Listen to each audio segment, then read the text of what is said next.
नमस्ते। काठमाडौँमा छपाई सेवा प्रिन्टिङ सर्भिसेस चाहिनेहरूका लागि एडभर्टाइजिङ नेपाल प्राली एक परिचित नाम हुन सक्छ। हो, धेरैले सुन्नुभएको होला। आज हामी उहाँहरूको वेबसाइटमा आधारित रहेर उहाँहरूले दिने मुख्य छपाई सेवाहरू, खास गरी अफसेट र डिजिटल प्रिन्टिङ बारे अलि गहिरेर हेर्दैछौँ। राम्रो हुन्छ।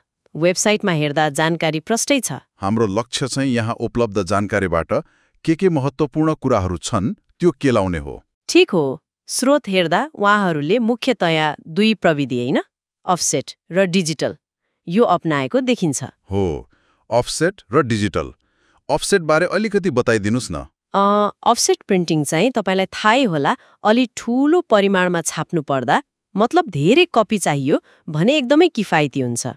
किफायती कसरी? सुरुको सेटअप लागत हुन्छ नि, त्यो धेरै प्रतिहरूमा बाँडिन्छ अनि प्रति लागत पर कपी कस्ट भनौँ न, त्यो कम पर्न जान्छ। धेरै छाप्दा सस्तो पर्ने भयो।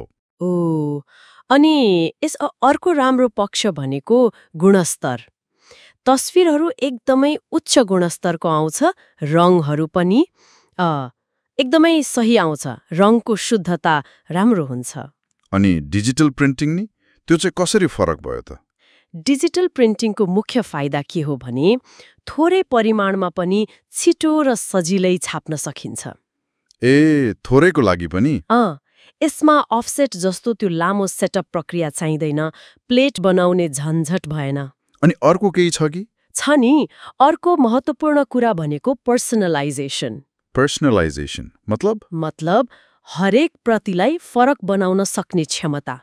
सोच्नुहोस् त, कुनै खास समूहलाई, व्यक्तिलाई नै लक्षित गरेर उनीहरूको नाम वा रुचि अनुसारको सामग्री, कार्ड वा अरू केही पठाउन सक्यो। हो र? त्यो त मार्केटिङको लागि त निकै उपयोगी हुन सक्छ है। एकदमै। टार्गेटेड मार्केटिङको लागि त यो डिजिटल प्रिन्टिङ वरदान जस्तै हो। मतलब एउटै कम्पनीले एडभर्टाइजिङ नेपालले ठूलो ब्याच चाहियो भने अफसेट रोज्ने, सानो लक्षित समूहको लागि चाहिँ डिजिटल प्रयोग गर्ने, दुवै सुविधा दिन सक्ने भयो त। बिल्कुल, यो त ग्राहकको लागि निकै लचिलोपन भयो नि। हो नि। यसले गर्दा उहाँहरूले एकदम फराकिलो ग्राहक समूहलाई सेवा दिन सक्नुहुन्छ। वेबसाइटमा हेर्दा पनि उहाँहरूले व्यावसायिक र औद्योगिक आवश्यकताका लागि, जस्तै प्रमाणपत्र, वार्षिक प्रतिवेदन, फारमहरू, रजिस्टरहरू देखि लिएर मार्केटिङका लागि चाहिने जस्तो क्याटलग, ब्रोशर, लिफलेटसम्म छाप्ने उल्लेख छ। ओहो, धेरै चिज रहेछ। त्यति मात्र होइन, व्यक्तिगत प्रयोजनका लागि पनि, जस्तै पोस्टकार्ड, बुलेटिन, क्यालेन्डर अनि बिहे पार्टीको लागि निम्तो कार्डहरू, आरएसभिपी कार्डहरू पनि। यो सूची त निकै लामै देखियो नि। यसको मतलब के हो भने लगभग सबै किसिमका छपाई आवश्यकताहरू एकै ठाउँमा पूरा हुन्छ त। खै, स्रोतले त त्यस्तै सङ्केत गर्छ।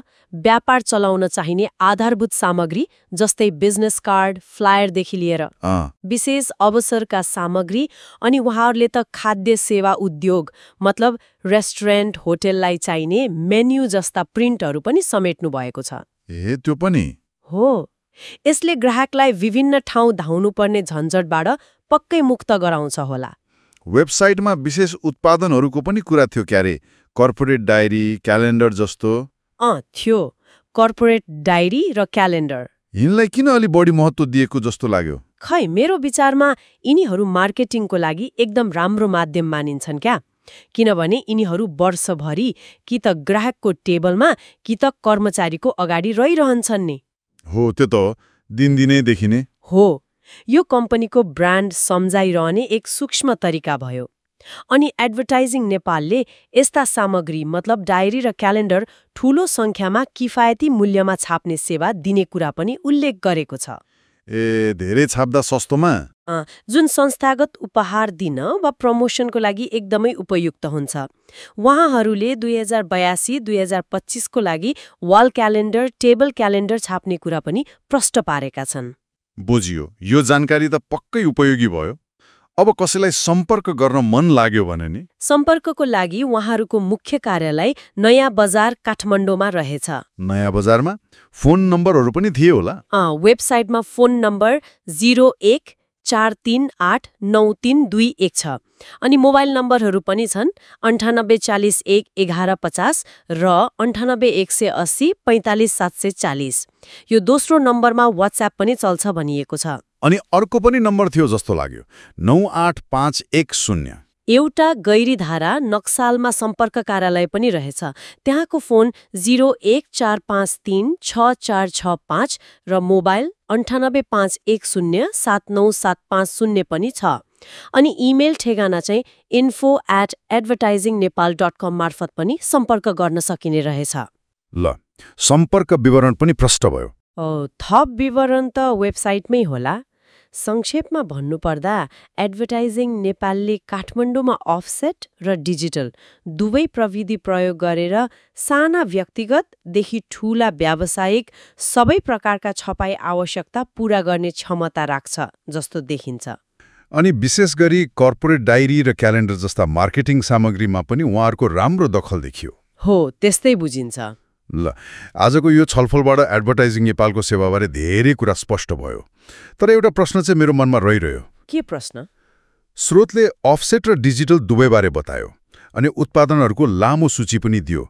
तर त्यो छापिने कागजको प्रकार, हैन, अनि त्यसको अन्तिम फिनिशिङ जस्तै ल्यामिनेसन होला, कटिङ होला, त्यसले तयार भएको सामग्रीको अनुभवलाई, त्यो फिललाई कति फरक पार्छ होला? त्यो त महत्त्वपूर्ण कुरा हो। हो नि, कुन कागज प्रयोग गर्ने, मोटो कि पातलो, ग्लसी कि म्याट, अनि फिनिशिङ कस्तो दिने भन्ने कुराले अन्तिम आउटपुट त धेरै फरक पर्छ होला। यो आफैमा खोज्न सकिने एउटा रोचक विषय हुन सक्छ है। एकदमै। प्रिन्टिङमा प्रविधि जत्तिकै मटेरियल र फिनिशिङको पनि उत्तिकै महत्त्व हुन्छ।